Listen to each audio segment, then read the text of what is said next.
What's up? Welcome to Ingenuity. Today we're tearing into our 2004 WRX engine for our mid-engine CRX, affectionately known as Project Becky. For the uninitiated, there's a thingy up there to get you all caught up. And for the rest of you, let's...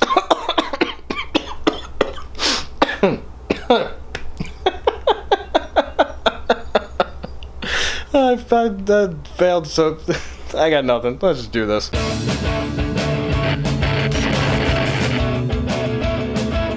So for those of you that are wondering why I'm deciding to work on this engine instead of continuing the chassis fabrication and the copious amounts of metal work that still needs to happen on the vehicle, one, I need a break from this. As fun as it can be when it's in an intensive environment, especially one under a time constraint, it kind of burns you out a little bit. So, especially in today's world of, this social media platform, for example, where everything kind of seems like it happens, super fast. These things don't happen fast, and it's frustrating for me when they don't happen quickly. So I am taking a break from that stuff to focus on this stuff because it's straightforward, it's nuts and bolts for the most part, unless something breaks, it probably will.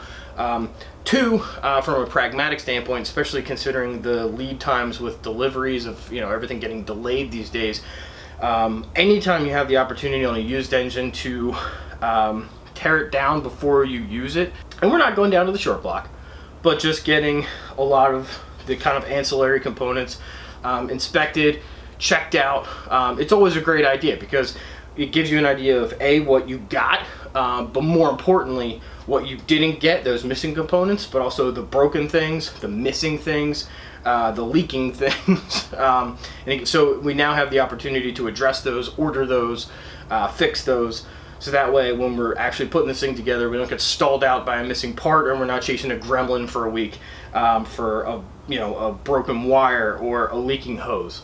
That's kind of the two-part decision of why I decided to launch into this. I have a ton of parts for this thing that I've just accumulated over years, spares, things like that. So I'm hoping I have just about everything, and then I also, we have to make our own wiring harness, for instance, and I have the wiring harness that came out of the CRX, so I'm hoping between the wiring harness that's on the engine itself and the wiring harness that I have from the chassis of the car, I can meld the two together, get the ECU to talk to it. That's enough of me yapping away.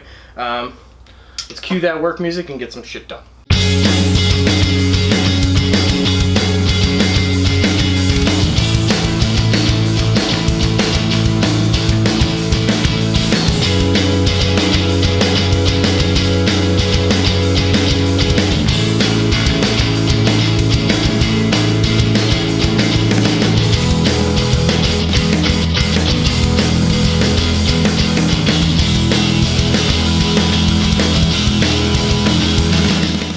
I got stuff just everywhere.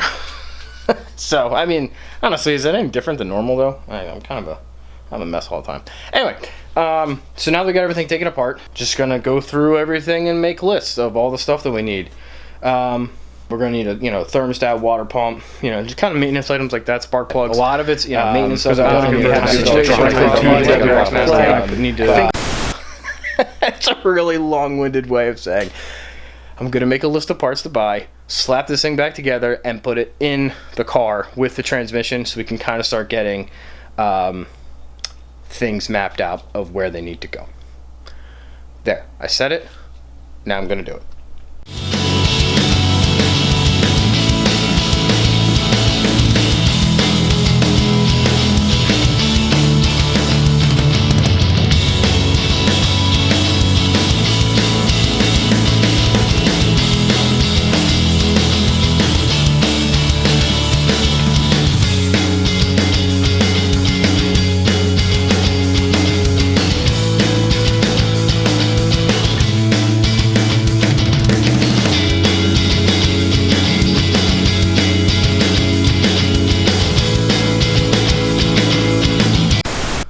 Okay, so I know I went off script there, and I'm supposed to be doing wiring and modifying the intake manifold, yada, yada, yada, but I I got really antsy and wanted to see what a dressed engine look like in there, and also to see what kind of new fun challenges await us with actually getting the engine and vehicle systems to work and function, get all that stuff going. And on one hand, I'm glad that I did, and on the other, well, there's more than a few things ahead of us. I'll show you what I mean. I guess we can start at the back here. So the intercooler we need to make brackets for that actually hold it in place, and we also need the hoses to connect it to the turbo and the intake. No biggie there. The exhaust and wastegate don't have really any room at all. The throttle body needs a spacer because the electronic throttle, the mechanism on the side actually hits this, so we do need a spacer to push that out so that doesn't make contact. Okay, so moving to the front, cooling. So as you can see, the two cooling points, that's the thermostat housing down there. Here's the water outlet up here. So as you can see, they point in different directions. I really want to keep things kind of neat and run the coolant tubes down the middle of the chassis. That way they can go straight to the radiator up front. But there's two ways to do that. One, I'm going to have to modify the outlets so that they go this way and meet in the middle. Or we leave them as they are and run one coolant hard line on that side and one coolant hard line on the passenger side. Yeah, we'll figure it out. Okay, so intake. As you can see, this goes to nowhere. I thought about running a tube from here into some sort of air box that's actually sat underneath here. The other idea I was thinking of is taking this tube out completely, since I'm not going to be using most of the factory vacuum connections that it has on it. I really just need a wastegate dump and a couple sources to run tees off of for everything. Is actually making my own with those ports on it, but have this face up and have the air box cover the top of the engine, like on a if you've ever seen like a Mercedes engine bay. And along the same lines, you may notice I have no power steering pump where it's supposed to be, and there's no AC compressor where it's supposed to be. First off, AC, we don't need it. It's a race car. Power steering I'm going to be running an electric pump up front. That way I can keep the lines nice and short, and also run a power steering cooler up front as well, and just keep that whole system separate, so it's just one less set of lines that I have to plumb back here. So I've also been really tempted to start just diving into the tin work back here to get this area all just boxed in, because getting chills just talking about it. I feel like once that stuff starts happening, this is going to start looking more and more like a car really fast, and I'm just I am so excited to get to this point. I feel like things are just rolling now, and we're making a lot of progress. But like I said, you know, there's a lot of issues with the vehicle systems. Not issues, but just, you know, routing, and there's just some planning, right, that has to go into it to make intelligent choices as to where things are going to go, both from a heat management perspective as well as serviceability, because that's a huge thing for me, is making sure that everything's serviceable. So I mean, to that end, you know, when I'm boxing in the wheel wells, one of the things that I'm going to be doing is putting access panels in the wheel wells themselves that I can pull off to access the spark plugs, stuff like that. And I did go back and forth a lot on whether I wanted to make it curvy, be like a stamped panel would be from the factory, or go boxy with it. And given how sharp and boxy the lines of the car are on the exterior, I want to carry that over on the inside, because I think that just vibes with the whole 80s aesthetic of the whole car. So yeah, I'm going to keep everything kind of like angular and boxy, just to keep all those lines flowing, you know, make sure there's kind of a coherent theme, if you will, throughout the car. So I'm really jonesing to get started on that. Plus, it'll give me a chance to start addressing a lot of the rust areas that I still haven't touched yet, like that, and down there. Yeah, tons in here too. So yeah, we'll get all those rust areas addressed too while we're at it.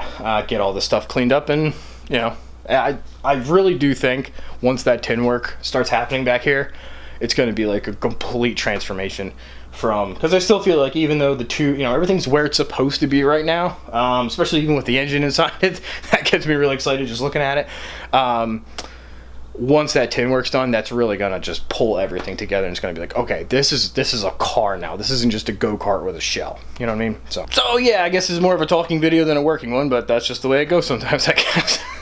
Before I start rambling any further, I'm gonna end it here. Thank you so much for watching. Make sure to subscribe, like, comment, all that happy horse shit they say to do at the end of videos. But above all else, remember, on projects like Becky's, sometimes you just need a little ingenuity.